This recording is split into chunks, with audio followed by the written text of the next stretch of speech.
Unajua kwamba taasisi ya utafiti wa uvuvi ni taasisi ambayo ipo kwa ajili ya kufanya utafiti, lakini pia bali si kufanya tu, lakini pia kuweza kutoa matokeo katika namna mbalimbali.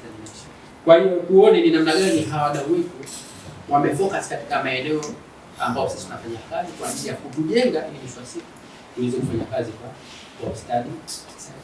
Kwa hiyo changamoto ni kwamba tunafanya tafiti, lakini mwisho wa siku kwenye application kidogo kuna changamoto. Kwa maana kuna haja sasa ya kutafuta namna ya kuweza at least kupambana na hiyo changamoto. Kwa hiyo naomba nitumie fursa hii kuwanasihi kile ambacho tutakipata kufanya kazi. Kwanza tuwe wasikilizaji, tuwe waulizaji, tuweze kuchangia ili mwisho wa siku yale mafunzo yaliyowekwa hapa yaweze kuleta tija. Kwa hiyo nafikiri itakuwa ni sehemu moja ambayo itatusaidia kujijenga sisi kama sisi.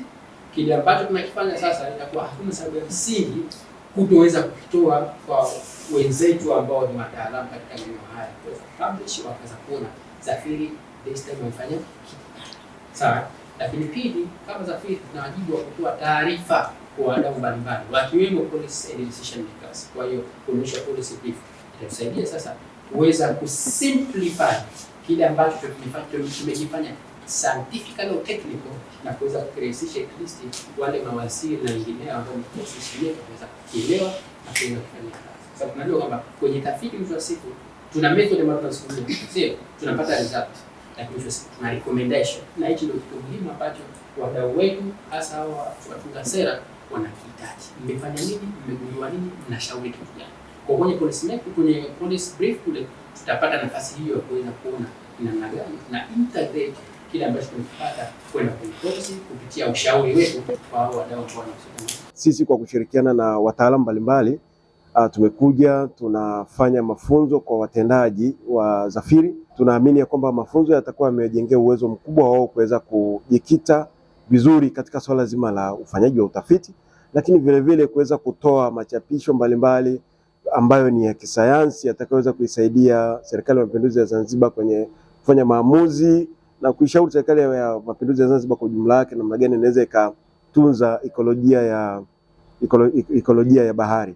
Tunachokufanya ni mojawapo ya mipango au kazi ambazo mradi wetu umepanga kuzifanya, ikiwa ni kujenga uwezo kwa taasisi mbalimbali ambazo zimejikita katika utunzaji wa ekolojia ya bahari. Kikubwa kwanza cha kufanya na kuzingatia haya ambayo wataalamu wetu mafunzo ambayo wanatoa, lakini vivyo waweze kujikita katika swala zima la kufuatilia zaidi. Najua hapa kuna maeneo marejeo kibao ambayo tunapewa hapa kwamba mtarejea machapisho ya rejea chapisho hili ili kuweza kupata uelewa mkubwa zaidi. Vijana wakiweza kutengenezwa vizuri, tunapozungumzia utunzaji wa bahari wa leo, kesho na kesho kutwa, hao vijana baadaye wanatakiwa kuja kuwa wataalamu, uweze kuishauri ya kufanya utafiti, uweze kuishauri serikali tija kwenye nchi yao. Mafunzo kama haya ni ya muhimu sana kwa vijana, hasa ambao ndo tu wameanza kazi, kwa sababu wanakuwa hawana uzoefu na uelewa wa kina wa namna ya kuandika vizuri kisayansi, lakini pia na zile hatua zinazotakiwa ili mtu uchapishe. Kwa hiyo kupitia mafunzo haya